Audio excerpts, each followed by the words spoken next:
আর মুসা নবী নাজাত পেয়েছিলেন। এখান থেকে আমরা আলোচনা করব। আচ্ছা, মুসা নবীর আলোচনাটা কেন কোরআন এত বেশি লম্বা? একটু বেশি লম্বা কেন? কোরআনে প্রায় অনেক নবীদের আলোচনা এসেছে, 25 জন নবীর নাম বলে আলোচনা এসেছে, কিন্তু কারো আলোচনা এক পৃষ্ঠাতে, এক জায়গায়, এক আয়াত এরকম শেষ। কোন নবীর নাম কোরআনে 20 বার, একবার, দুইবার, তিনবার এসেছে। আর শুধু মুসা নবীর আলোচনা একদম নির্দিষ্টভাবে আলোচনা, মুসা নবীর নাম এবং আলোচিত হয়েছে কোরআনে 183 বার। বলেছে 183 বার আলোচনা হয়েছে মুসা নবীর আলোচনা। কোরআনের 30টার মতো সূরা, 30টার মতো সূরা, 25 থেকে 30টার মতো সূরাতে শুধু মুসা নবী এবং ফিরআউনের আলোচনাটা উদ্ধৃত হয়েছে। তার একটু গুরুত্বপূর্ণ এটা। অন্যান্য নবীদের আলোচনা এসেছে, ইউসুফ নবীর আলোচনা এসেছে, লম্বা আলোচনা এসেছে। মুসা নবীর আলোচনাটা বেশি পুরান। এবং মুসা নবীর ইহসান আমাদের উপরে আছে। নবীনা মুসার ইহসান উম্মত মুহাম্মাদের উপরে আছে। কিভাবে? মনে করেন, আমাদের নবী যখন মেরাজে যান, ইসরা মেরাজে যখন যান, যখন ইসলামের সবচেয়ে গুরুত্বপূর্ণ বিধান নামাজ, সালাত এর বিধান আসে, মেরাজ থেকে আসে, তখন প্রথমে বলাটা এসেছিল কত ওয়াক্ত? 50 ওয়াক্ত নামাজ আল্লাহ তাআলা দিয়েছিলেন। এই যে 7 আসমানের মধ্যে বিভিন্ন নবীদের সাথে আপনার নবীর সাক্ষাৎ হয়েছিল, সালাম দিয়েছেন, মারহাবান বিআখিস সালিহ ওয়া নবিয়্যিস সালিহ, স্বাগত জানিয়েছেন নেক নবী, আমাদের ভাই, এতটুকু। কিন্তু কোন নবী নামাজের যে গুরুত্বপূর্ণ বিধান, আপনার নবী যে 50 ওয়াক্ত নামাজ নিয়ে চলে আসছিলেন, তখন অন্য কোনো নবী আমাদেরকে নিয়ে এত ফিকির করেন নাই বা আমাদের পক্ষে সুপারিশ করেন নাই যে আপনার উপর যদি 50 ওয়াক্ত নামাজ পড়তে হয়, দিন রাত মিলাইয়া পড়তে হবে 24 ঘন্টা। এখন 50 ওয়াক্ত নামাজ হলে ঘন্টায় 2 ওয়াক্ত নামাজ পড়বে, 1 ঘন্টায় কয় ওয়াক্ত? বুঝতেছেন না? 1 ঘন্টায় 2 ওয়াক্ত নামাজ পড়বে, এটা ঘুমাবেন কখন? আমাদের 5 ওয়াক্ত নামাজ দিতে গেলে তাও আমাদের সুবিধা হয় না। আর যদি 24 ঘন্টায় 50 ওয়াক্ত নামাজ হইত, এটা ঘুমাতেন কখন? অন্যদিকে যাইতেন কখন? নবী তো নিয়ে আসছিলেন। তখন অনেক নবীদের সাথে সাক্ষাৎ হইত, ঈসা নবী, যাকারিয়া নবী, অন্যান্য অনেক নবীদের সাথে সাক্ষাৎ হয়েছে বিভিন্ন আসমান। মুসা নবী যখন জানতেন সাক্ষাৎ হইল, তখন মুসা নবী বললেন, হে আমার ভাই মুহাম্মদ, বলেন সাল্লাল্লাহু আলাইহি ওয়াসাল্লাম, আপনি আল্লাহর কাছে আবার ফিরে যান, সালহুল তাকফীর, এবং আল্লাহর কাছে এই নামাজটা কমানোর জন্য সুপারিশ করেন। কেন? যে আমি বনি ইসরাঈল যে উম্মত ছিল, এদেরকে নিয়ে আর অনেক অভিজ্ঞতা আমার আছে, অনেক বেশি অভিজ্ঞতা আমার আছে, এবং উম্মতের কি না হয়, আপনার উম্মত পারবে না। যা আল্লাহ ফিরে গেলেন, 5 ওয়াক্ত কমাইলেন, আবার আসেন, কয়ত? 45, পারবে না, আবার 5 ওয়াক্ত কমাইলেন, 40। এভাবে বারবার মুসা নবী নবীকে ফিরিয়ে দিচ্ছিলেন, নবী জানাচ্ছিলেন আস্তে আস্তে 5 ওয়াক্তে আসেন। তাও মুসা নবী বলেন, আপনার উম্মত পারবে না, কষ্ট হবে, আপনি যান।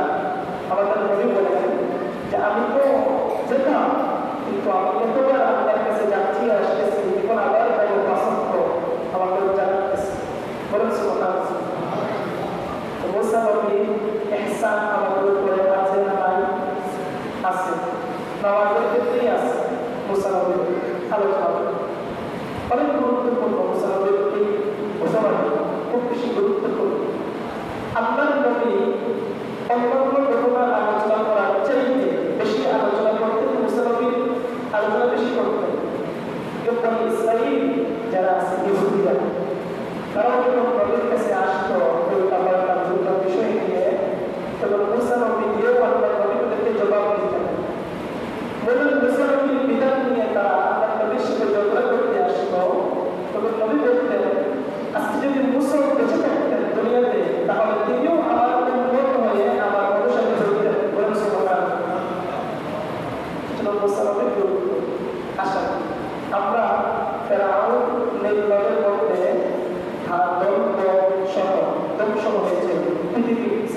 নিকৃষ্ট জালেম ছিল, ধ্বংসকারী ছিল।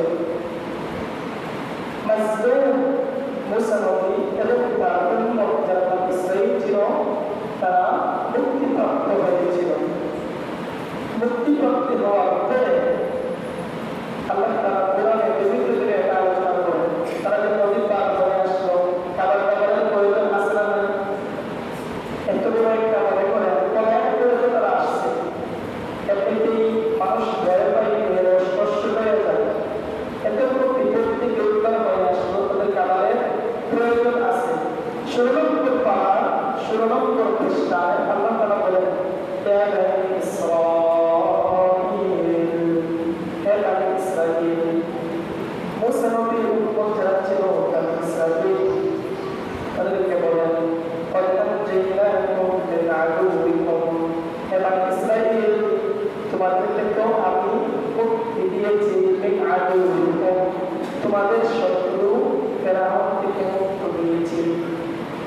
মুক্ত খাবারের প্রয়োজন 1 নম্বর পারা 8 নম্বর পৃষ্ঠায় এই মুসা নবীর উম্মত মুসা নবীকে বলে, قالوا يا موسى ادع لنا ربك, হে মুসা আপনি আপনার রবের কাছে দোয়া করেন আমাদের খাবারের প্রয়োজন। ইখরিজ লানা, তিনি যেন জমিন থেকে বের করে দেন, মিম্মা তুনবিতুল আরদু মিন বাকরিহা ওয়া কিত্তানিহা ওয়া ফুমিহা ওয়া আদাসিহা ওয়া বাসলিহা, জমিনে যা যা আছে আমাদেরকে একটু কিছু খাবার দেন। মুসা নবী বলেন, ইহবিতু মিসরা, এই শহরে তোমরা প্রবেশ করো, সামনের যে শহর তোমাদের সামনে আছে এটা প্রবেশ করো। ফাইন্না লাকুম মা সাআলতুম, তোমরা যা চাচ্ছ আল্লাহর কাছে আল্লাহ তা তোমাদের জন্য দিয়ে রেখে দিয়েছে। বিশেষ খাবার ছিল তাদের জন্য, আল্লাহ আসমান থেকে নাযিল করেছেন। একটা জমিন থেকে বের করা, আর একটা হলো আসমান থেকে ডাইরেক্ট নামানো। ঈসা নবীর কাছে দুইটা আসতো, আসমান থেকে প্রস্তাব করা রেডি সহ খাবার আসতো। মুসা নবীর কালে আল্লাহ তাআলা একটা বিশেষ খাবার নামিয়েছেন, ওয়ানাজ্জালনা আলাইকুমুল মান্না ওয়াসসালওয়া, বিশেষ স্পেশাল একটা খাবার তাদের জন্য আল্লাহ তাআলা আসমান থেকে নামিয়েছিলেন। যাই হোক, নামলেন, সামনে যাচ্ছেন, সামনে যে এলাকায় যাচ্ছেন, যাওয়ার সময় فجاوزنا ببني إسرائيل البحر, আল্লাহ বলেন আমি নদী পার করাইয়া সমুদ্র পার করাইয়া নিয়ে আসলাম। فأتوا على قوم, মুসা তার দলবল সহ একটা জনপদের পাশ দিয়ে যাচ্ছিল। এই জনপদটা ছিল কুবৎস পূজক, মূর্তি পূজক, তারা মূর্তিকে উপাসনা করত। আলা কওমিন ইয়াকুফুনা আলা আসনামিন লাহুম, মুসা নবীর উম্মতটা নদী থেকে পার হয়ে যে এলাকা থেকে যাচ্ছিল, অতিক্রম করছিল, এই এলাকার কিছু মানুষ মূর্তি পূজা করত।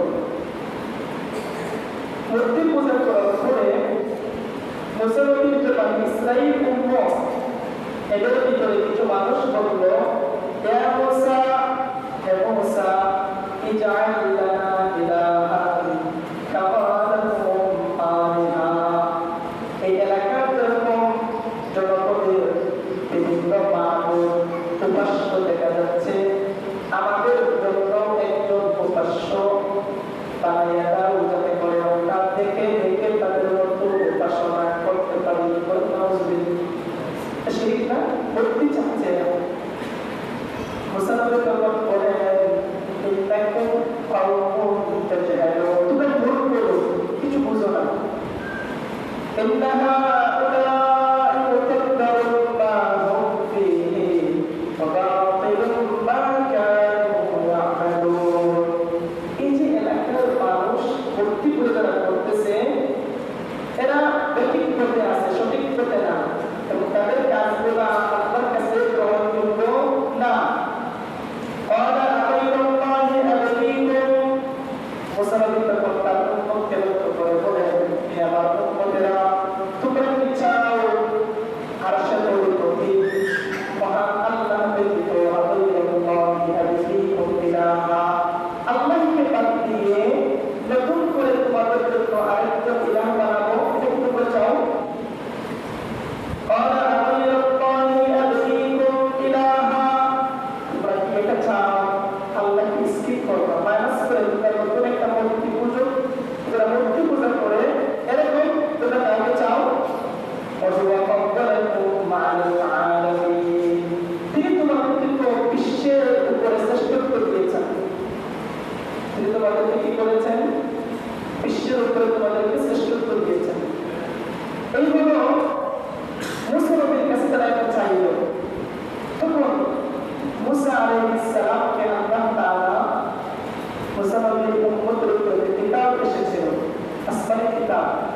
কিতাবের নাম ছিল কি?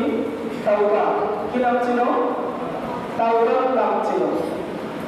এই যে আল্লাহ তাআলা এত বিপদ, এর আগে এত বিপদ হয়ে আসলেন, আসার পরে মুসা নবীকে আল্লাহ তাআলা এখন একটা আসমানি কিতাব দিতে চাচ্ছেন। আসমানি কিতাব দেওয়ার জন্য কোরআনে আল্লাহ বলেন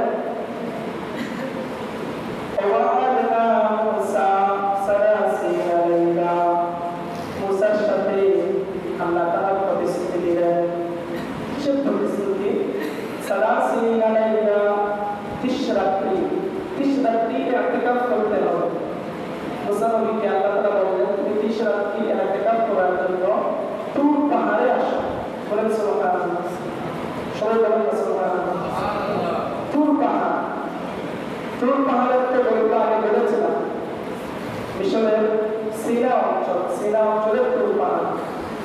এই তুর পাহাড়ে যাওয়ার জন্য, দক্ষিণ পাশে যাওয়ার জন্য মুসা তার উম্মতকে নিয়ে ওই পাশে যাওয়ার জন্য আল্লাহ তাআলা বললেন তুমি এখানে চলে আসো, এখানে এসে 30 রাত্রি রোজা রাখবা, ইতিকাফ করবা।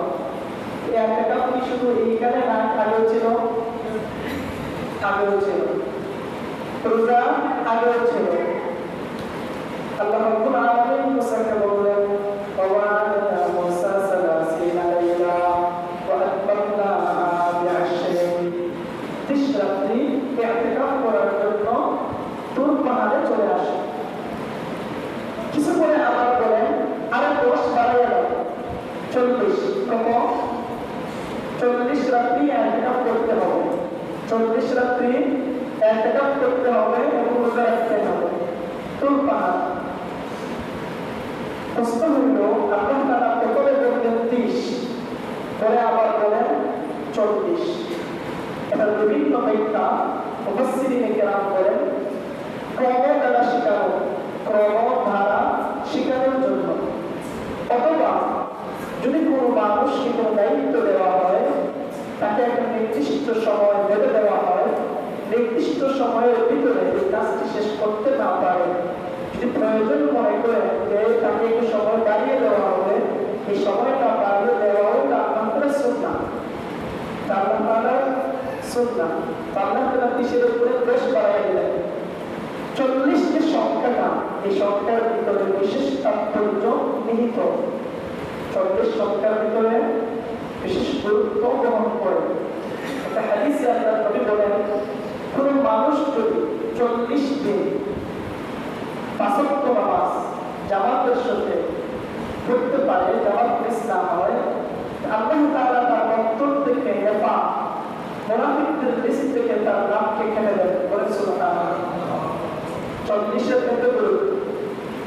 এই জন্য দেখেন না তকবীরের মধ্যে 40 দিনের চিন্তা লাগানো হয়। তাহলে তো এই মুসা নবীর এখান থেকেই নেওয়া হয়েছে। 40-এর ভিতরে অনেক গুরুত্ব বিদ্যমান। মুসা নবী তখন গেলেন, কিন্তু আল্লাহ তাআলা আমাকে দেখেছেন তার উম্মতকে তো নিয়ে যাওয়ার কথা, একটু তাড়াহুড়ো করে আগে চলে গেলেন,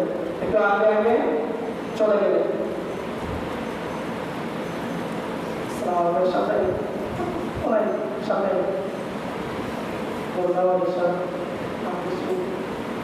আলোচনা করতে পেরেছি।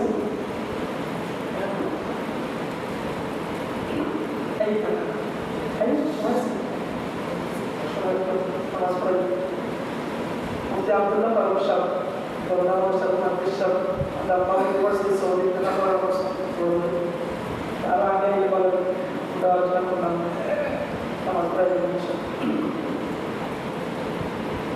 মুসা নবী একটু আগে পাহাড়ে চলে গেলেন। স্তরাভিষিক্ত উম্মতের রাহবারি করার জন্য মুসা নবী ওনার ভাই হারুন আলাইহিস সালামকে দায়িত্ব দিলেন। মুসা নবীর ভাইয়ের নাম ছিল, বলেন না কি ছিল? হারুন। অন্যও নবী ছিলেন। হারুন আলাইহিস সালাম কি ছিলেন? নবী ছিলেন। হারুনকে বললেন فقال موسى لأخيه هارون اخلفني في قومي। মুসা তার ভাই হারুনকে বললেন হে আমার ভাই اخلفني في قومي, আমার কওম রেখে যাচ্ছি, এর মধ্যে তুমি আমার স্থলাভিষিক্ত প্রতিনিধিত্ব করবা, তাদেরকে দিক নির্দেশনা দিবা, উল্টা পাল্টা করলে সংশোধন করবা, ইসলাহের কাজ করবা। وأصلح ولا تتبع سبيل المفسدين যদি কোনো সমস্যা হয় বিশৃঙ্খলা হয় যারা বিশৃঙ্খলা করবে তাদেরকে তুমি অনুসরণ করবে না মুসানবী চলে গেলেন তোর পাহাড়ে চলে গেলেন তোর পাহাড়ে যাওয়ার পরে উনি মনে করেছিলেন জনাব উম্মত এরাও হয়তো দ্রুত চলে আসবে কিন্তু উম্মত প্রতিমধ্যে বিপদগ্রস্ত হয়ে গেছে ফিতনায় পড়ে গেছে উম্মত এটাকে পড়ে বলি মুসা নবী যখন তুর পাহাড়ে গেলেন ফালাম্মা জাআ মুসা লিমিকাতিনা কাল্লামাহু রাব্বুহু মুসা নবীর সাথে আল্লাহ তাআলা কথা বললেন সুবহানাল্লাহ মুসা নবীর সাথে কে কথা বলেছেন বেশি কথা বলেছেন এজন্য মুসা নবীর একটা সিফত ছিল অনেকে বলা হয় কালিমুল্লাহ যিনি আল্লাহর সাথে দুনিয়াতে বারবার কি বলেছেন কথা বলেছেন আল্লাহ তাআলার কথা শুরু হইল মুসা নবী গেলেন কিতাব আনতে তাওরাত এই কিতাবের ভিতরে সামনের পথে দেশের জন্য একটি ঘোষণা থাকবে এই যাওয়ার পরে মুসা নবী একটা বিশেষভাবে আল্লাহ তাআলার কাছে সুযোগ পাইয়া আবেদন করে বসলেন কি আবেদন উনি বলেন রব্বি আরিনি আনজুর ইলাইহি হে আমার রব আপনি আপনাকে আমার সামনে প্রকাশ করুন আমি আপনাকে দেখতে চাই বলেন সুবহানাল্লাহ মুসা নবী আপনাকে দেখতে চান বড় একটা জিনিস চেয়ে বসলেন মুসা নবীকে আল্লাহ তাআলা বলেন তাআনি মুসা নবী দেখতে পারবে না অনেক বাইরে চাইতেছেন দেখতে হবে আল্লাহ তাআলা বলেন উনজুর ইলাল জাবাল তুর পাহাড়ের একটা বিশেষ অংশের দিকে বলবেন তুমি এই অংশের দিকে তাকাও ইনিস্তাকাররা মাকানাহু যদি তুর পাহাড় তার জায়গায় অবিচল থাকতে পারে তাহলে তুমি আমাকে দেখতে পারবে তুমি তুর পাহাড়ের দিকে তাকাও হাদিসের মধ্যে আপনার নবী বলেন ইবনে কাসিরের মধ্যে এনেছেন আল্লাহ নবী এই যে বিদ্যালয়গুলো আছে এই যে আগুন কনিষ্ঠ আগুন এটাকে এক করে বলেন এতটুকু পরিমাণ আপনার তারা নূরের বাজার নেই একটু প্রকাশিত করেছিলেন তুর পাহাড়ের একটা অংশের উপরে فلما تجلى ربه للجبل قرآن বলেন যখন আল্লাহ তাআলা পাহাড়ের উপরে তার তাজাল্লি দিলেন জাআলাহু দাক্কা মুসা প্রকম্পিত হইলেন পাহাড় প্রকম্পিত হওয়া শুরু করলো মুসা সাইকা মুসা হুঁশ হারিয়ে গেলেন বেহুশ হয়ে পড়ে গেলেন ফালাম্মা আফাকা যখন হুঁশ ফিরে আসলো মুসা সুবহানাকা বলেন সমস্ত পবিত্রতা আল্লাহ তাআলা দুনিয়াতে দেখা সম্ভব না ইন্নী তুরতু ইলাইকা আল্লাহ আমি যেটা চেয়েছিলাম আমি এখান থেকে ফিরে আসলাম এই তুর পাহাড়ে আমরা কায়রো যেতে গেছিলাম 10 ঘন্টা জার্নি করে তুর পাহাড় বর্তমান গাজার সীমান্ত অঞ্চল যেটা সিনা অঞ্চল বলা হয় কোরআনের তুর পাহাড়ের আলোচনা কয়েক জায়গায় এসেছে অতুর সিনি সূরা 3 এর মধ্যে এসেছে 18 নম্বর পারা 2 নম্বর পৃষ্ঠা এসেছে তাহলে তুর সাইলা তানকুতু বিদুনি ওয়াসিলুল আখিরিন এই তুর পাহাড়ে ওই যে আল্লাহ তাআলা তাজাল্লির কারণে আজ পর্যন্ত কোনো গাছ পাতা কিছুই হয় বলেন সুবহানাল্লাহ তুর পাহাড় আসর থেকে ওটা শুরু করেছিলাম আমরা প্রায় 12টার মধ্যে আমরা উঠেছিলাম একদম তুর পাহাড়ের উপর বা নামা শুরু করেছিলাম সকাল 8টা হয়েছে মুসা নবী একটু উপরে উঠেছিলেন কিন্তু আসলে বর্তমান যুগে আপনারা গেলে বলবেন কিভাবে শক্ত আমরা নদীর গাড়ি হেরাতে যান গাড়ি সাউরে যান বিশ্বাস করতে পারবেন প্রতিদিন এত উপরে কেমনে উঠলেন খালিজার জন্য কেমনে উঠলেন মুসা নবী ওইখানে 34 দিন থেকে কিতাব নিয়ে আসলেন কিতাব নিয়ে আসার পূর্বে যখন মুসা নবী আল্লাহর কাছে গেলেন তখন মুসাকে আল্লাহ তাআলা জিজ্ঞেস করেন হে মুসা ওমা আজালাকা কওমিকা ইয়া মুসা হে মুসা তুমি তো তাড়াহুড়ো করে চলে আসলে তুর পাহাড়ে তাড়াহুড়ো করার কারণ কি